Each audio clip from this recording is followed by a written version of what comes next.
Terjerat Cinta Om Duda. Episode 23. Menatap buah kembar. Pagi hari di kediaman James. Sofia melangkahkan kakinya menuju kamar asuhannya.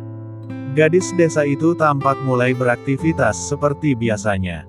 Namun, sayangnya ia tidak dapat bekerja dengan sempurna. Sebab, tangan kirinya yang masih terbalut kain kasa dan perban. Luka jahitannya pun masih sedikit-sedikit terasa sakit. Tentu saja ia harus bekerja dengan satu tangan. Namun, hal itu tidak akan menjadi masalah baginya. Selagi ia masih bisa menggerakkan tangannya dan membantu asuhannya untuk memakai seragam sekolah dan menyiapkan peralatan sekolah asuhannya itu, kendala di tangan kirinya tak jadi masalah. Selamat pagi, princess cantik kesayangan semuanya. Seperti biasa Sofia akan menyapa asuhannya dengan senyum dan kata-kata yang manis. Selamat pagi juga, Dewi Peri. Sahut Emily yang tampak sudah bangun dari tidurnya. Gadis kecil itu tersenyum hangat pada pengasuhnya yang sangat ia sayangi. Kau sudah bangun rupanya, sayang. Ucap Sofia seraya mengusap lembut wajah cantik Emily. Di mana Aunty Mila? Tanyanya kemudian. Ya, Mila memang masih tinggal di rumah milik James, dan selama sekretaris cantik itu tinggal di sana, kamar Emily lah yang menjadi tempat tidurnya. Walaupun masih banyak kamar yang lain, Mila tidak tertarik menempati kamar lain selain kamar putri cantik bos dudanya itu. Gadis kecil itu mengangguk seraya tersenyum. Seperti yang kau lihat, Dewi Peri. Aunty Mila baru saja membangunkanku, dan sekarang Aunty Mila sedang mandi. Jawab gadis kecil pemilik pipi cubi dan mata bulat itu. Sofia tersenyum hangat. Begitu rupanya, ucapnya. Baiklah, kalau begitu Dewi Peri akan menyiapkan peralatan sekolahmu. Hari ini Dewi Peri akan menemani Princess berangkat ke sekolah dan menunggu Princess sampai pelajaran selesai. Lanjut gadis desa itu penuh semangat. Kakinya nyaris bergerak cepat melangkah mendekati meja belajar asuhannya itu. Melihat hal itu membuat Emily refleks meloncat dari ranjangnya, berlari kecil mengejar pengasuhnya itu. Jangan, Dewi Peri. Cegah gadis kecil itu seraya menarik tangan kanan pengasuhnya. Kenapa, sayang? Dewi Peri akan menyiapkan alat-alat sekolah Princess. Seluruh gadis desa itu yang tampak menatap heran pada asuhan cantiknya itu. Tidak usah, Dewi Peri. Biarkan Princess saja yang melakukannya. Dewi Peri diam saja di sini, tangan Dewi Peri pasti masih sakit. Princess tidak mau menyakiti Dewi Peri, jadi biarkan Princess yang melakukannya. Sanggah gadis desa itu yang tampak begitu perhatian dan khawatir pada pengasuhnya. Sofia tersenyum penuh makna. Sejujurnya ia begitu terenyuh dengan ucapan dan perlakuan asuhannya kepadanya. Tentu saja ia pun sangat senang, karena asuhannya begitu pintar dan memiliki rasa peduli yang tinggi. Terima kasih, sayang. Dewi Peri sangat tersanjung, ucap gadis desa itu seraya berjongkok dan menangkupkan kedua tangannya pada wajah cantik Emily. Tetapi, Princess tidak usah khawatir. Dewi Peri pun sungguh bisa melakukannya, kan Dewi Peri masih memiliki tangan kanan yang bisa melakukan apapun, sayang. Lanjut gadis desa itu meminta pengertian dari asuhannya. Emily tersenyum manis. Oh, Dewi Peri bisa, iya. Ucap gadis kecil itu. Sofia mengangguk. Tentu saja, sayang. Jadi, Princess duduk di sini dan biarkan Dewi Peri yang menyiapkan semuanya. Nanti saat Aunty Mila sudah selesai Sofia menggantung ucapannya saat tiba-tiba terdengar suara Mila. Aku sudah selesai, Sofia. Ucap Mila yang baru saja selesai mandi. Sofia menolehkan wajahnya dan tersenyum hangat pada sekretaris majikan galaknya itu. Sofia, biarkan aku saja yang menemani Princess mandi. Kalau kau yang menemaninya, aku takut lukamu terkena air. Bukankah dokter menyarankan untuk menghindari air? Ucap Mila seraya mengeringkan rambutnya menggunakan handuk kecil. Sofia mengangguk. Ya, Mbak Mil. Memang saya tidak menemani Princess mandi, tapi saya bisa menyiapkan peralatan sekolah Princess. Jawab gadis desa itu. Oh, begitu. Ya sudah, jika kau bisa melakukannya, kalau begitu kita bagi tugas, ya. Hehe. Balas Mila. Iya, Mbak Mil. Jawab Sofia seraya tersenyum. Kalau begitu saya hendak menyiapkan makanan untuk bekal Princess dulu, ya. Lanjut gadis desa itu seraya menutup resleting tas ransel milik asuhannya. Baiklah, Sofia. Dan sepertinya hari ini aku kembali pada kodratku sebagai sekretaris Pak James. Balas Mila seraya tersenyum. Sofia tersenyum hangat. Ya sudah, Mbak Mil, semangat ya. Dan saya yang akan menemani Princess sekolah. Seru Sofia. Mila mengangguk mengiyakan, sementara Sofia bergegas melangkahkan kakinya menuju lantai bawah untuk menyiapkan bekal sekolah Princess. Di meja makan, makanan pembuka di pagi hari tampak sudah penuh menghiasi meja yang terbuat dari interior kayu jati dan keramik berbalut kaca yang bening. Namun, tak ada yang duduk di sana. Nampaknya majikan galak itu belum turun dan menyantap sarapan paginya. Selamat pagi, Pak Mu, sapa Sofia pada Pak Muhsin yang tak lain adalah koki di rumah itu. Pagi, Sofia. Bagaimana keadaanmu?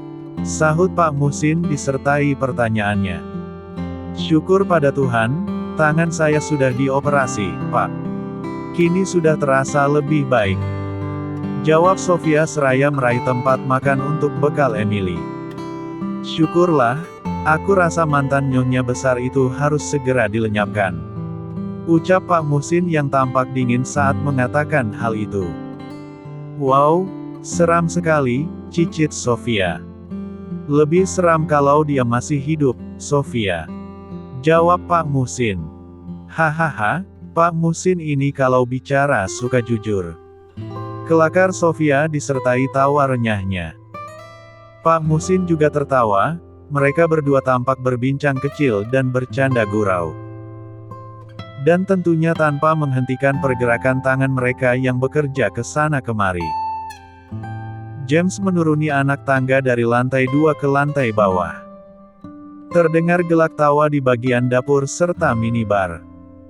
Tentu saja duda tampan itu sedikit penasaran pada orang yang sedang tertawa itu. Asyik sekali, pagi-pagi begini sudah tertawa. Apa yang membuat mereka tertawa? Ucap James dalam hati. Duda tampan itu terus melangkahkan kakinya mendekati meja makan. Di sana, nampak jelas sosok Sofia yang sedang berbincang dan tertawa renyah bersama koki di rumah itu. Annabel, sedang apa dia di sana? Apa yang mereka bicarakan sehingga membuat mereka tertawa begitu? Ucap James lirih. Duda tampan itu menarik napasnya dalam dan membuangnya perlahan. Sekali ia mendehem, kedua orang yang sedang berbingang ria itu seketika menghentikan kegiatan mereka. Muhsin membungkuk memberi hormat, sementara Sofia mematung tanpa melakukan apa-apa. Membungkuk, Sofia. Bisik Muhsin mengingatkan. Sofia terjingkat. Ah, iya. Jawabnya yang kemudian membungkukkan badannya memberi hormat pada majikan anehnya itu. James tersenyum sinis. Cih, desisnya seraya mendudukkan bokongnya di kursi. Sementara itu Sofia dan Muhsin tampak masih terdiam tanpa melakukan apa-apa. Apa yang sedang kau lakukan di sana, Annabel? Tanya James seraya meraih secangkir kopi hangat di hadapannya. Sofia sedikit terjingkat. Saya sedang menyiapkan bekal untuk Princess, Tuan. Jawab gadis desa itu sedikit gugup. Begitu.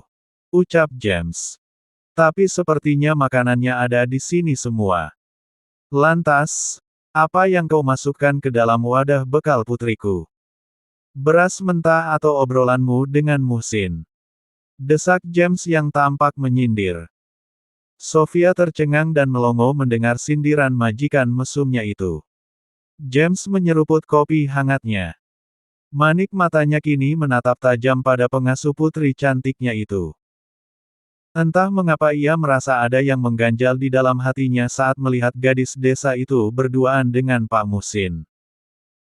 Haduh, sepertinya Tuan sedang marah, Sofia. Bisik Muhsin. Tidak, dia memang selalu seperti itu di saat marah ataupun tidak marah, Pak Muh. Balas Sofia yang juga tampak berbisik. Bisik-bisiknya pakai speaker saja, agar semua orang tahu apa yang sedang kalian bicarakan. Kembali James menyindir. Hah. Sofia dan Pak Muhsin tampak terhenyak kaget dan saling beradu pandang. Tentu saja mereka berdua merasa tersindir oleh ucapan majikan galak itu. Jangan lama-lama saling pandangnya, nanti kalian bisa saling jatuh cinta. Dan lagi-lagi duda tampan itu menyindir apa yang sedang terjadi pada Sofia dengan si Koki. Astaga, majikan galak ini benar-benar memiliki dosis sindir-menyindir seperti penyihir. Apaan sih, ngaco? Cerocos Sofia dalam hati. Maafkan kesalahan saya, Tuan. Saya akan kembali fokus bekerja, ucap Muhsin seraya membungkuk penuh hormat. James tersenyum kecut. Bekerjalah dengan baik dan benar. Jangan banyak mengobrol saat kalian sedang bekerja, nanti kerjaan kalian tidak akan selesai. Tegas James yang tampak menekan setiap ucapannya. Muhsin dan Sofia mengangguk mengiyakan. Dan kau, Annabel. Segeralah selesaikan pekerjaanmu itu. Sebentar lagi Princess harus berangkat sekolah, ucap James pada pengasuh putri kecilnya. Sofia mendongak dan kemudian ia mengangguk mengiyakan. Tanpa membuang waktu lagi ia pun bergegas membawa wadah bekal Princess Emily untuk diisi oleh makanan yang sudah tersedia di atas meja. Sementara Muhsin tampak kembali melakukan pekerjaannya. Kebetulan di rumah mewah itu hanya ada satu chef yang James pekerjakan. Alasannya karena tidak banyak orang yang akan menikmati makanan buatan si chef yang bernama Muhsin itu. Jadi, hanya memiliki satu chef pun akan mencukupi makanan yang mereka inginkan. Bergegaslah, Sofia. Majikan galak ini sedang sensi pagi ini. Mungkin dia sedang darah tinggi, celoteh Sofia seraya menuangkan nasi pada wadah bekal sekolah Princess. James tampak mengamati gerak-gerik pengasuh putrinya itu. Tangan kiri Sofia yang masih dibalut oleh kain kasa itu pun tak luput dari perhatiannya. Jangan terlalu gesit, Annabel. Kau bisa membuat jahitan di jarimu terbuka sebelum waktunya. Tegur James yang berhasil membuat Sofia menghentikan gerakannya. Baik, Tuan. Jawab gadis desa itu seraya mengangguk. Kemudian Sofia kembali mengerjakan tugasnya. James menyuapkan sepotong buah apel ke dalam mulutnya. Manik matanya tak luput dari memperhatikan gerak-gerik pengasuh putri cantiknya itu. Sementara Sofia tampak merasa risih diperhatikan seperti itu. Apa-apaan si majikan galak ini? Kenapa dia mengamatiku seperti itu? Bikin risih dan susah gerak saja, gerutu Sofia dalam hati. James tersenyum kecil saat manik matanya menatap kemeja putih yang Sofia kenakan. Ah tidak, bukan kemeja putih itu yang ia perhatikan. Tetapi, sebuah objek di balik kemeja itu. Ya Tuhan, Sofia mengenakan kemeja putih yang sedikit transparan. Entah terbuat dari bahan apa kemeja itu, yang jelas saat ini bra hitam yang Sofia kenakan begitu terlihat jelas di hadapan mata duda tampan itu. Wadidaw, Annabel menggunakan bra hitam. Kenapa dia tahu sekali kalau aku suka dengan warna hitam? Rasanya aku ingin membuka kemejanya dan melihat isi di dalamnya, ucap James dalam hati. Sofia masih melakukan tugasnya, menggunakan satu tangan lumayan membuatnya sedikit tertekan dan kepayahan. Sehingga hal itu membuatnya sedikit lambat dan harus ekstra hati-hati.